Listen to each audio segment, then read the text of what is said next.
German physicist 1827 में उन्होंने एक रिलेशनशिप दिया करंट और पोटेंशियल डिफरेंस के बीच में। क्या आप बता सकते हैं कौन है वो?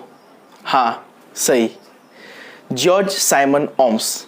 तो आज उसी के बारे में हम पढ़ने वाले हैं। तो चलिए समझते हैं। ओम्स कहते हैं that potential difference V across the end of a given metallic wire in an electric circuit। तो समझ लीजिए कि कोई एक इलेक्ट्रिक सर्किट है, वो तो आपको पता है कैसे इलेक्ट्रिक सर्किट बनाते हैं।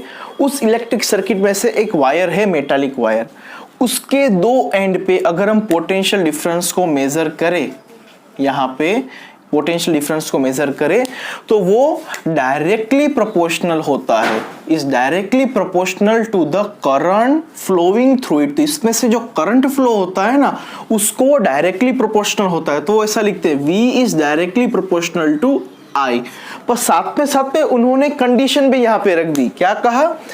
To the current flowing through it provided its temperature remain the same. उसका टेम्परेचर क्या होना चाहिए? सेम होना चाहिए। प्रैक्टिकली वो चीज़ तो इम्पॉसिबल होती है, क्योंकि जो टेम्परेचर होता है वो तो वेराई होता ही है। पर अभी हम ये ओम्स लॉ समझ रहे हैं, तो वही कह रहे हैं कि टेम्परेचर क्या होना चाहिए? सेम होना चाहिए। तो उसी को हम कहते हैं Ohm's law. So V is directly proportional to I at a provided same temperature, उसे कहते हैं ओम्स लॉ। अभी इसको हम एक इक्वेशन फॉर्म में बनाएंगे। तो प्रोपोर्शनलिटी कांस्टेंट हमें चाहिए नहीं यहाँ पे, तो इसके लिए हमारे पास एक कांस्टेंट आएगा, तो I, और यहाँ पे लिख दो कांस्टेंट। अब इस कांस्टेंट को तो हम हर बार नहीं लिख सकते, तो हमने लिए उसके लिए एक अल्फाबेट जिसको हम कहते हैं R। ठीक है, अब ये R क्या है? R हमारा कांस्टेंट है। क्या है? Constant eight given temperature. उस टेम्परेचर के लिए वो कांस्टेंट है। तो इसका नाम क्या रखा गया है? रेजिस्टेंस। इसका नाम रखा गया है रेजिस्टेंस।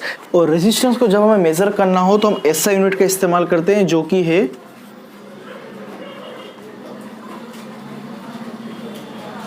ओम, जिसका ग्रीक लेटर इस्तेमाल करते हैं ये। फिर भी एक क्वेश्चन अभी भी दिमाग में घूम रहा है कि रेजिस्टेंस फिर भी क्या? रेजिस्टेंस है क्या? तो रेजिस्टेंस वो एक कंडक्टर की प्रॉपर्टी होती है जिसके अंदर जब चार्ज फ्लो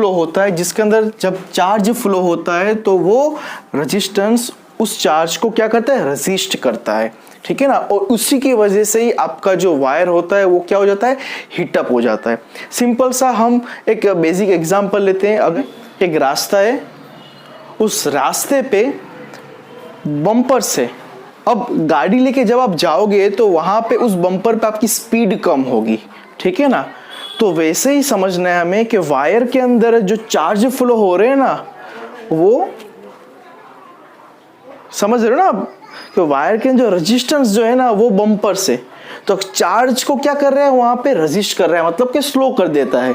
और उसी की वजह से आपका जो वायर होता है हीटअप हो जाता है, और वही जो चार्ज को स्लो डाउन करता है ना, वो क्या हुआ? आपका रेजिस्टेंस। ओम्स लॉ को बहुत ही अच्छे से समझाने के लिए यहाँ पे आई बटन पे आपको उसके एग्जाम्पल के साथ एक वीडियो भी मिल जाएगा, जरूर जाके देखिएगा।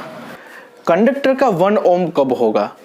जब फॉर्मूला से हम ऐसा तो कह सकते हैं that R is equal to V upon I होता है। R is equal to V upon I होता है। ठीक है। तो अगर मेरा पोटेंशियल डिफरेंस उस कंडक्टर के अंदर 1 वोल्ट है और करंट उस कंडक्टर के अंदर से 1 एम्पियर फ्लो होता है, तब मेरा जो रेजिस्टेंस होगा 1 ohm is equal to 1 volt upon 1 ampere. ठीक है, चलिए, तो ये हमारा रेजिस्टेंस के लिए हुआ। अभी इस इक्वेशन पे से, ओम्स की इक्वेशन पे से और एक चीज हमें दिख रही है, जो कि ये है कि करंट को अगर हम सब्जेक्ट कर रहे हैं तो हमें क्या मिलेगा? V upon R। तो बहुत ही सिंपल चीज पता चल रही है यहाँ से कि जो करंट और रेजिस्टेंस है वो दोनों एक दूसरे को इनवर्सली प्रोपोर्शनल है। तो इनवर्सली प्रोपोर्शनल का मतलब ये हुआ कि अगर मेरा करंट ज़्यादा होगा तो रेजिस्टेंस कम होगा। अगर मुझे मेरा करंट कम करना है तो मुझे रेजिस्टेंस बढ़ाना पड़ेगा। ठीक है ना, मुझे रेजिस्टेंस बढ़ाना पड़ेगा। तो जब प्रैक्टिकली हम बात करते हैं तो प्रैक्टिकली के अंदर हम हमारे करंट को तो चेंज करने के लिए हमें किसका इस्तेमाल करना पड़ेगा, रेजिस्टेंस का इस्तेमाल करना पड़ेगा। तो वहां पे हम कौन सा इस्तेमाल करते हैं, रेजिस्टेंस, वेरिएबल रेजिस्टेंस।